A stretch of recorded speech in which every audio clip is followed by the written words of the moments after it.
నమస్తే SR7 టీవీకి స్వాగతం. నా పేరు శబానా. ధనికుల కోసమే చట్టాలు అమలు చేస్తున్న ప్రభుత్వం. సిపిఐ జిల్లా ప్రధాన కార్యదర్శి PL నరసింహులు.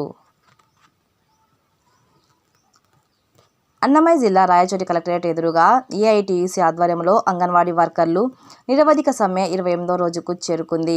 ఈ సమ్మెను ఉద్దేశించి జిల్లా సిపిఐ ప్రధాన కార్యదర్శి PL నరసింహులు మాట్లాడుతూ, ప్రభుత్వం అమలు చేసినటువంటి చట్టాలన్నీ కేవలం ధనికులకు సంబంధించిన చట్టాలని, రైతులకు సంబంధించిన చట్టాలు కావని, కార్మికులకు సంబంధించిన చట్టాలు కావని, కేవలం పెద్ద పెద్ద ధనికులు, పెద్ద పెద్ద భూస్వాములు, విదేశీ పెట్టుబడిదారులు వారికి అనుకూలంగా పరిపాలన చేయాలి అనే ఉద్దేశంతో పరిపాలన చేస్తున్నారని, మనలాంటి వారి సమస్యలు పట్టించుకోరని, 2 నెలలలో శాసనసభ ఎన్నికలు వస్తున్న నేపథ్యంలో రాష్ట్రంలోని శాసనసభ స్థానాలలో ఏ అభ్యర్థిని పెట్టుకుంటే గెలుస్తాము అనే అంశంపై తర్జన భర్జనలు పడ్డం తప్ప ఇతర సమస్యలు పట్టించుకోవడం లేదని ఆవేశం వ్యక్తం చేశారు.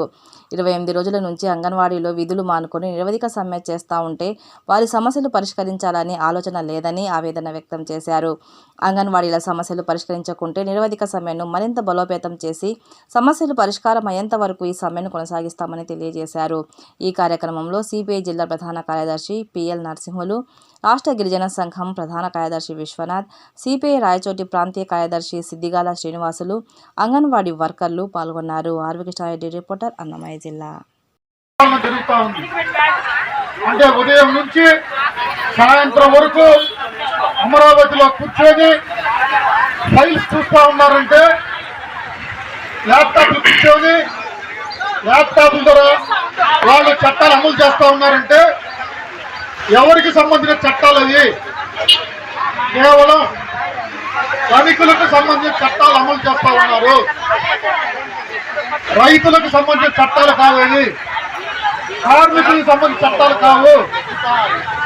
కేవలం పెద్ద పెద్ద ధనికులు, పెద్ద పెద్ద భూస్వాములు, అదేవిధంగా విదేశీ పెట్టుబడిదారులు వాళ్ళకి అనుకూలంగా ఏ విధంగా పరిపాలన చేయాలి అనేటువంటి ముఖ్యమైనటువంటి ఉద్దేశంతో వీళ్ళు పరిపాలన చేస్తూ ఉన్నారు. కాబట్టి మనల గురించి పట్టించుకోరు.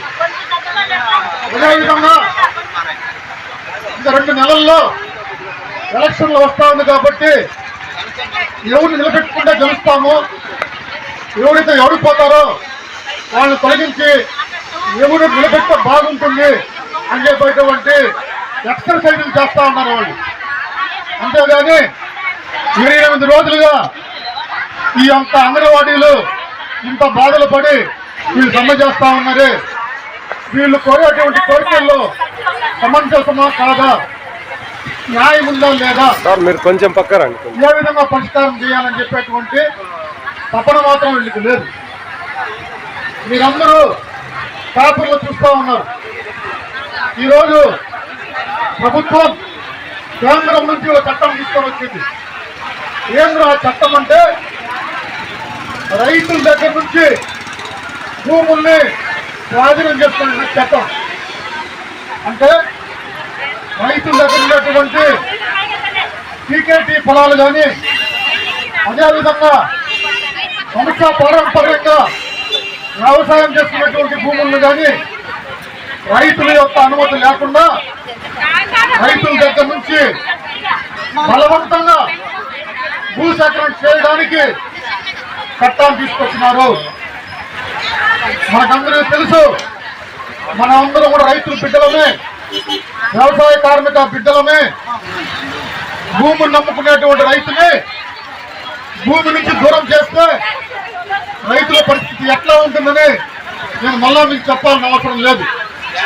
ఇప్పటికే రైతులు పండించేటువంటి పంటలకి గిట్టుబాటు ధర లేకుండా ప్రతి నిమిషానికి 4 రైతులు ఆత్మహత్యలు